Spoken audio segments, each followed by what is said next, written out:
Good evening. Okay, tonight we'll be doing Aseret hadibrot dibra2 part 4. So just to recap what we did yesterday, we may not do work that was work as in worshipping an idol that was done in the Bet HaMikdash. We may not do that for Avodah Zarah, for an idol. Okay, so in today's lesson, in the pasuk it says, אנוכי פוקד עוון אבות על בנים, על שילשים ועל רבעים לשונאי. Hashem says, I remember the sins of the fathers for their sons. I have it in mind for the third and fourth generation for my enemies. So what does this mean? This is referring to punishment. So let's see in what case, what, and when. So Hashem does not punish a person immediately. In general, Hashem does not punish a person immediately for his sins. He gives time to do teshuvah. Hashem is very, very patient, right? And he gives us time to fix our ways. Because we all came to this world with a mission to accomplish. And once the mission is accomplished, then that's it. The neshama goes back to Shammai. A neshama that has not accomplished its mission is sent back again and again and again until it finally does, it fulfills its mission. So here, Hashem says, he's patient, erech apayim, he's patient. Hashem wants to give a sinner, a choteh, wants to give him a chance. Maybe his children will be good, and they won't make the same sin as the father. Or maybe his grandchildren or great-grandchildren are going to be good, and they will not repeat the same sins as the father. Hashem remembers for 4 generations, right? However, if the 4th generation is wicked, the generation of Reshaim, then Hashem punishes all 4 generations.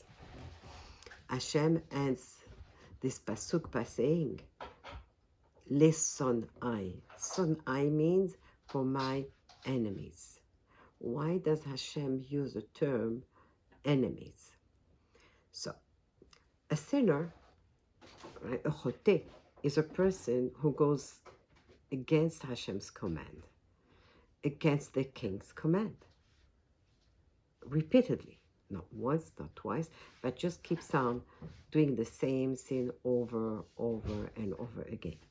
So just like someone who has a son who constantly refuses to listen or follow any instructions or any rule of the house that a parent may have, right? So the parent says, this kid just doesn't love us. This kid just does what he wants. He just doesn't love us, right?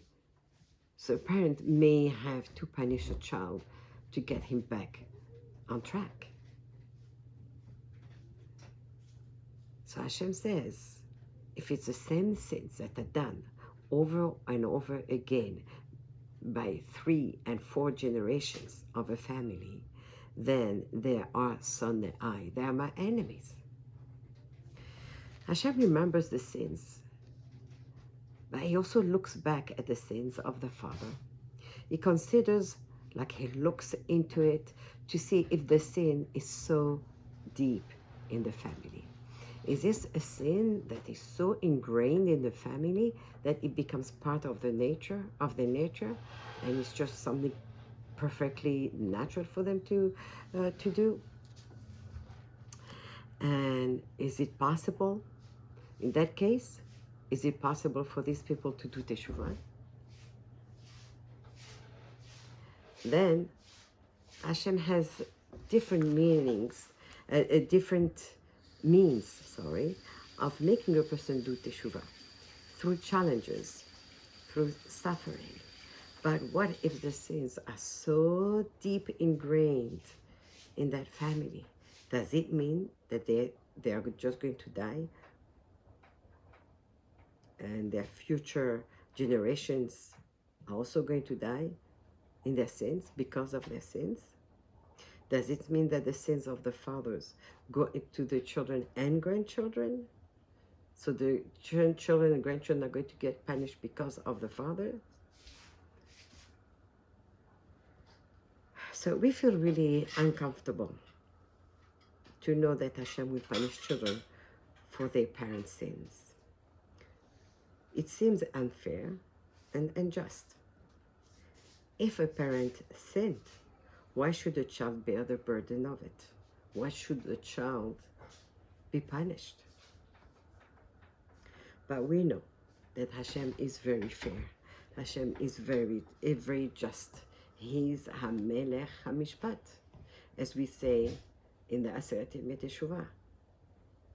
Hashem gives a punishment that fit and is never too big or too small. A child is punished only for his parents' sin if the child himself does and carries on doing the same sin as his father. And since both are wicked, Reshaim, Hashem punishes the children for their sins and their parents for their sins. For their parents' sins, sorry. So why is Hashem punishing the child for their parents' sins? Okay. So for this, there are conditions for this kind of punishment. And so first of all, it has to be the same sin. The father did the sin, and the son did the sin, and the grandson also did the same sin. Okay, and it has to be that they are 4 generations doing the same sins over and over again, right? And it also has to be that the father, who is generation number 1, that he has to be alive when the grandchild or great-grandchild is doing the same, up to 4 generations. So a person can't normally live more than 4 generations. Maybe nowadays we have many people who live up to 5 generations, but usually people live up to 4 generations. So only those descendants who are born while the Rasha, the wicked ancestor, is alive, only those are punished for his sins. The grandchildren are connected with their ancestor through the sins, since both were alive at the same time. The grandfather and the grandchildren were alive at the same time. The grandchildren learned the behavior from their ancestor. However, after the 4th generation, a descendant is not punished for his ancestor's sins. That is the 5th generation. The 5th generation will most probably not see the ancestor and will not learn from him. We are not talking about the kind of sin that we did not know that it was a sin. The Rambam says that this is referring to the sin of Avodah Zarah, the sin of worshipping idols. Other Chachamim say that it is also about other sins. We're talking about sins here that are punishable by karet, by death, right? But again, it has to be the same sin. When a person sins occasionally, he deserves a small punishment. But if the sin is done repeatedly, it becomes part of his nature. Then the punishment has to be greater to cleanse him from his sin. Just like if there is a small stain on the dress, so it's easily removed, right, with a wash or a little spray on it, and you're done. That's it. The stain is gone. But the stain is gone. But if the stain is big, it's a big stain, then the problem is actually bigger, because we may have at that point, we may need to wash the dress more than once, or treat it first, or use different detergents, maybe wash it by hand and put it in the machine, put it in the sun. We may have to. It's the same thing. When there is a sin that is ingrained in a person, it becomes a stain on the neshama. It has to be cleaned. It has to be cleaned. The neshama has to be cleaned.